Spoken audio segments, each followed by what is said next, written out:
¿Qué pasaría si nosotros analizamos un libro escrito por allá del Renacimiento comparado con una historia que pasó hace mucho tiempo en una galaxia muy lejana, donde los dos se relacionan con personajes bastante controversiales, donde el poder es el mensaje, donde la conquista, el miedo y los héroes salen a flote? Sí, es por eso que decidí analizar el libro de Nicolás Maquiavelo a través de Star Wars. Y tú te preguntarás, y está bien, cosa de Renacimiento, cuestionar por qué lo explicas de esta manera. Lo expliqué de esta manera porque yo considero que se parecen, o mejor dicho, a la filosofía de ciertos personajes o de ciertos hechos que suceden en este mundo ficticio o futurista, como lo quieras ver, se apegan mucho a los lineamientos que postula el libro. Y vamos a comenzar uno de los puntos más importantes, que son tres, llamémosle la parte militar, la parte de un sistema político y la parte de la sociedad. Los tres son juegos fundamentales para la guerra. Empecemos con el más difícil, el Estado. En ese tiempo, Italia no era como lo conocemos hoy en día. Italia era un sistema conocido como una oligarquía, es decir, territorios limitados dentro de un gran territorio donde cada persona tenía control sobre este territorio tan pequeño. Es decir, imaginemos un territorio grande y yo soy dueño de un chico. O mejor dicho, te lo explico de la mejor manera. ¿Conoces este personaje? Y si no lo conoces, está bien. Se llama Java.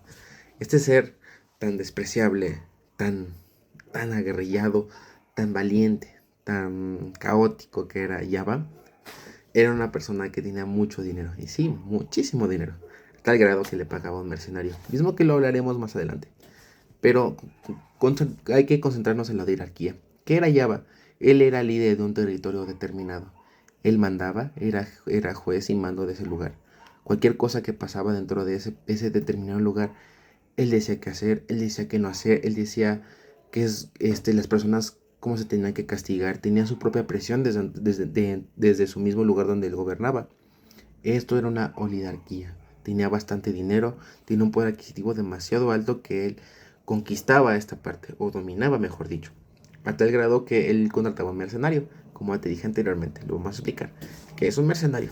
Lo mejor con esto es este sujeto, sí, al aquí, mando, o un mandaloriano. ¿Qué es lo que es un mandaloriano? Es un mercenario, es una persona que cuando le pagas dinero hace lo que tú consideres. Normalmente son pagados para asesinar, para matar. Son rebeldes. Son rebeldes que no siguen lineamientos, sino tienen sus propios lineamientos de ellos mismos. Esta es la parte del sistema político y un poco de los mercenarios que se tocan en el libro. También parte fundamental es la parte de la sociedad. Para que tú seas exitoso dentro de tu sistema, de tu estado, tienes que generar un estado donde Nicolás Maquiavelo postula que tienes que hacerle sentir a la gente que tú eres el del poder, que tú eres el que mandas, que nadie te puede cuestionar sobre absolutamente nada de lo que haces. Y es por eso que para que algo te respalde con esa magnitud o con ese tipo de filosofía, necesitas algo muy importante, un ejército bastante poderoso, que la gente te tenga miedo, o armas o tecnologías que te causen miedo. Y es por eso que este libro se crea así. Supongamos que Darth Vader se entra con sus amigos y dice, oigan, tengo una gran idea, la estrella de la muerte, ¿te suena? Para ese tiempo, la guerra había cambiado. La guerra tenía nuevas tecnologías, tiene nuevos mecanismos de defensa, de ataque, estrategias, y es por eso que nace este libro. Una estrategia nueva, una estrategia donde sembrar el miedo era tu nombre, era tu filosofía, tener también tu disciplina, que era una disciplina en la cual no tenías que cuestionar absolutamente nada. Necesitabas un estado que, como te lo dije, no cuestionara y fuera leal 100% a ti. Y sí, a lo mejor te suene este hecho para ti, fanático de Star Wars o tan fanático de Star Wars. Existe algo llamado la Orden 66, que un líder, conozcámoslos como similares, estos dos, Nicolás Maquiavelo y Palpatine, eran dos líderes que no querían el poder. Crearon el ejército para dominar a las personas, para tener el miedo. Existen tal vez los buenos, los de las espaditas, que tal vez los has visto, estos de aquí, sí, los Jedi, que ellos siempre cuestionaban al Palpatine. Pero ¿qué pasa? Hubo una vez que estos cuestionaron tanto o se pusieron tan en contra del Estado que ellos los mandaron matar, eliminar la Orden 66. ¿No te suena lo que te acabo de decir? Era un estado bastante poderoso, con un ejército que no te cuestionaba absolutamente nada, sino si tú decías, algo, ellos lo tenían que cumplir, sea lo que como sea y sea con lo que sea, se lo tenían que cumplir y lo cumplieron. Eliminaron a la gran mayoría de los Jedi. ¿Y qué pasaba con los Jedi? Eran estos rebeldes, esta guerra sobre el bien y el mal, sobre que era una postura totalmente diferente.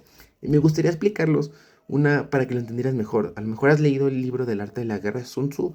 Esta era la filosofía de los Jedi, una filosofía en la cual la violencia, el hecho de atacar, de golpear y todo eso era lo último, donde lo último que tenías que hacer era generarle miedo a la persona, a las personas, a tu sociedad, sino hacer un mecanismo donde todos fueran felices, en armonía, y que fuera el elegido el líder más apto para la sociedad. Puesto todo lo contrario a Nicolás Maquiavelo del libro del arte de la guerra, era estos choques de ideas totalmente distintas unas a otras, pero pues en esta historia, pues en ciertas etapas, pues ganó el imperio, se eliminaron los Jedi, no ganaron los buenos, para que me entiendas. Y es así que yo juego esta comparativa del libro del arte de la guerra, un poquito de Star Wars y por qué no un poquito del arte de la guerra, donde es bastante interesante. Y como conclusión te puedo decir que veas Star Wars, leas el libro y sí, la conclusión es esta. Sinceramente yo no estoy tan de acuerdo con este sistema de gobierno, este sistema de generar miedo para generar más riqueza, para que todos te obedezcan o algo así. Considero que para que una sociedad sea plena y te sean más leales, estoy más de acuerdo con el libro del arte de la guerra, que sean tus últimos mecanismos de defensa, que busques otras alternativas, porque no solamente te dañas a ti mismo, sino estas naciones que siempre tienes miedo, siempre es así, y lo vemos incluso en Star Wars, cuando las personas tienen miedo y cuando sienten este sentido de valentía o sienten que alguien los representa, pues se levantan, y este estado tiende a caer normalmente, tal vez sí gobierna por un tiempo, pero tienden a caer. Y también este sistema es cuestionable por el nivel de tal vez de tortura o que lleva el miedo, sí, como lo dije, la verdad no estoy tan de acuerdo con este sistema. Se me hace muy interesante analizar el libro del arte de la guerra conforme al poder y liderazgo, que sí es bueno que un estado se caracterice por eso, pero no tanto. Considero que hay mejores formas, considero que siempre los buenos son los que ganan. Pero, algo muy importante, que la fuerza siempre te acompañe.